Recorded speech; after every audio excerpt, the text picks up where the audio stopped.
Hello and welcome to another episode of Halloween Cafe. So today I'm making my second character design, technically third character design for my comic project called Nordwald, or Nordwald. Yeah, you can see me editing the lines here. And for this episode, I'm just going to finish the reference sheet for my last character design for this comic series. Usually I make a more detailed reference sheet for my character designs, but since I really want to put emphasis on not taking too long with this project, I thought I can just get through with a very simple reference sheet, a simple full body, and then a side profile and a profile of this character called Oz. He's the supporting character, I suppose you would call him. He comes a bit later in the story, and while designing him I was really struggling in a weird way because I tend to like character designs more the more interesting their silhouettes are. Like, for example, with my first character, Alba, she has this hat on, this with a funny winter hat with a puffball on the top.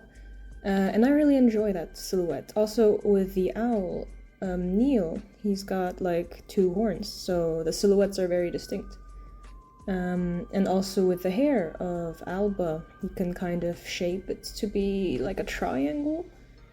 And then with the skirt, of course, there's this sort of unique, or not unique, but recognizable silhouette that is created with her hair and the hat and the skirt. But with Oz, I wasn't really sure what to do because I've definitely got this sort of square shape going for him, which is already a start. And if you can see in the sketch that I made originally, he has a gun, what's it called? A hunting gun? I'm not remembering the English word right now. Yeah, I keep wanting to mix in German words because I just don't know the words in English. But yeah, back to my silhouette problem. I wanted to make his silhouette more interesting because right now it's just a square. But then I also thought it might be good if it's a bit less complicated of a silhouette.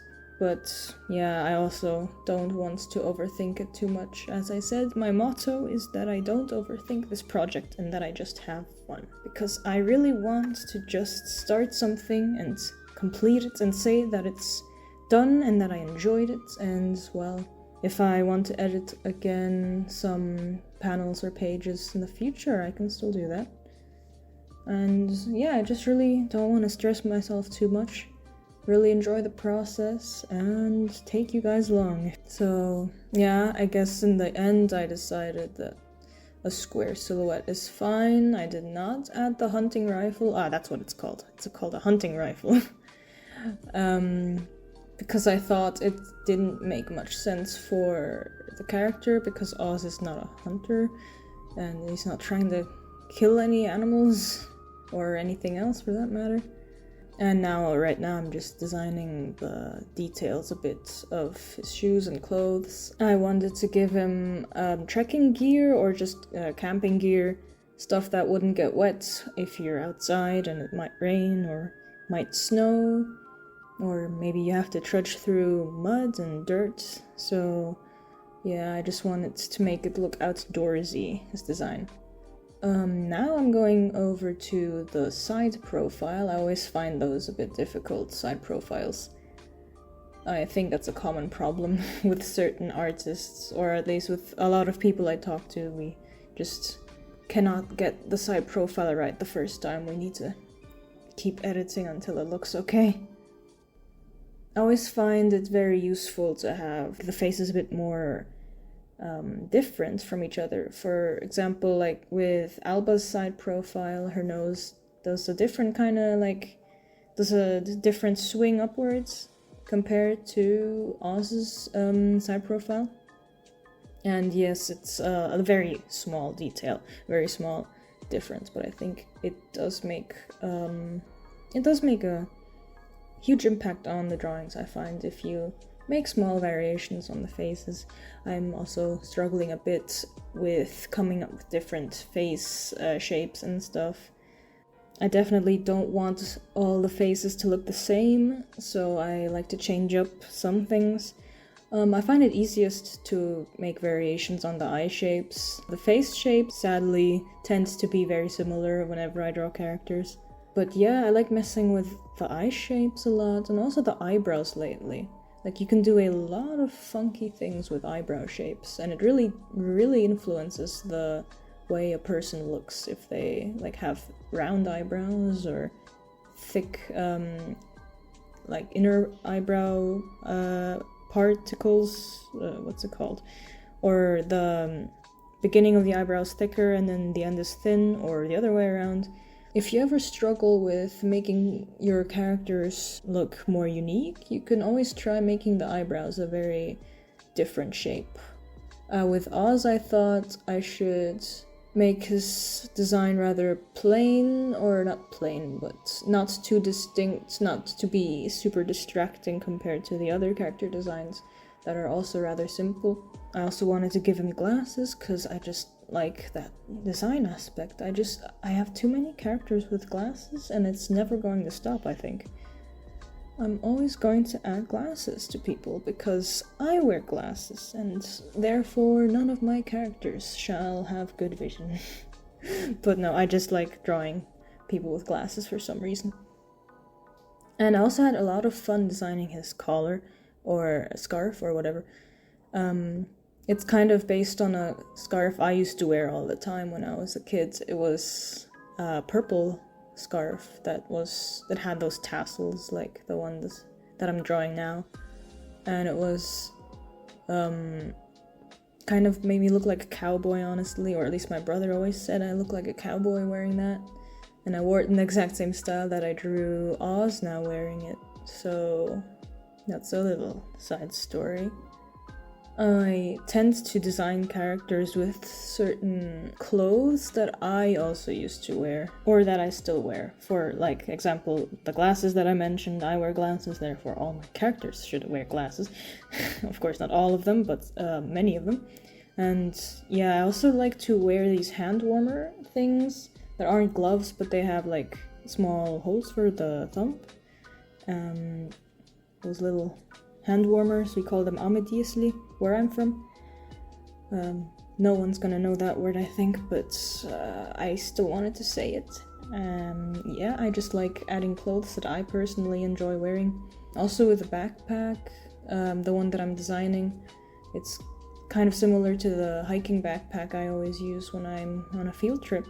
And I just think it adds to the authenticity of the design. If you know how it feels, you know what it looks like from different angles. I mean, obviously it's easier to draw things you're familiar with, so it's not rocket science or anything. So now I'm making a detailed sketch of the backpack, just so I know what it's supposed to look like from different angles. That's what a reference is for. I feel like I'm just talking gibberish. This is a common struggle with people like me who are super good at keeping quiet and just working on things. I don't know how to talk cohesively, but I guess I can practice now by narrating this process. I also had to look up a bunch of references for these designs, for example for the backpack or also for the owl from last episode, but that's usually in my browser, so you won't see it on screen necessarily. But do keep in mind to use reference. And here's another angle from the backpack. I'm trying to imagine how the latch would open, or how the harness, I suppose it's called, would open. And also how the sleeping mat would look if you unrolled it and removed it. I feel like I've added a lot of stripes in this design, and that might get very confusing to differentiate the foreground and background with so many stripes. That's kind of what I'm struggling with while doing the comic pages, but I'm sure I'll learn as I go. Here I had to look up what those weird, I don't even know what they're called in English. Those weird belt things. It's a common problem I have when I draw clothes and tools and things. I just know what they're supposed to do, but I don't actually know what they look like. And then I also don't know what it's called, so I have a bit of a struggle trying to look up the reference. Switched from making it a belt opening to it being that fork opening. I don't know what that fork belt thing is called, but you have them usually on backpacks and other hiking gear. It's like you press those thingies in the side and then it opens. I'm sure you know what those are. I just don't know what they're called. But I don't actually think I'm going to draw the bag opening too much in the comic, if at all. Which is another fun thing. You draw so many references for things and you plan so much stuff out, and in the end you don't even use it, which is kind of what I'm trying to combat by just not planning too much with this project. I mean, I could also be completely doing the wrong thing and being way too nonchalant about everything, and then in the end there's a bunch of inconsistencies and things that don't add up in the designs, but I think that's okay to do as long as you're still making the project, even if you have a few mistakes in the drawings or in the designs, or maybe if some of the things are a bit inconsistent. I mean, I'm really just trying to work against my inner perfectionism, and I think we all have that a little bit. We think about all the things that we should do in a project and the way it should come across, and then we worry about how we'll achieve that, and in the end we lose ourselves in the planning instead of just doing it. And I really hate that about myself whenever I do that, because I have so many ideas I want to do, and I don't want to stop myself if the product is imperfect, which it's going to be. I think every project is going to be imperfect. I mean, so be it. So, and I still can go edit and change up a few things later. Oh, here also wanted to add the small phone design. It's actually not that important. I think it might come up in the comic. At least it's in the script partially, but we'll see about that. I also just wanted to add some small detail on the side. The phone does have a specific role in the story as like a sort of, instead of a map, they're holding phones, because I just wanted it to be a bit more modern. But yeah, that's pretty much the design. Here you can see the full image. I wanted to keep it in scale with Alba's reference, just so I don't go overboard. And I hope you enjoyed watching me. I liked the process of the design. It was very natural for me, because this is kind of a typical design that I make. It has a lot of elements that I have already used in other character designs. Maybe I'll show a few of my other characters someday on this channel. I'm still not sure what else I'm going to upload once this comic's over. But yeah, I'm very thankful that you watched till the end. Thank you very much. I hope you enjoyed, and I'll see you in the next episode.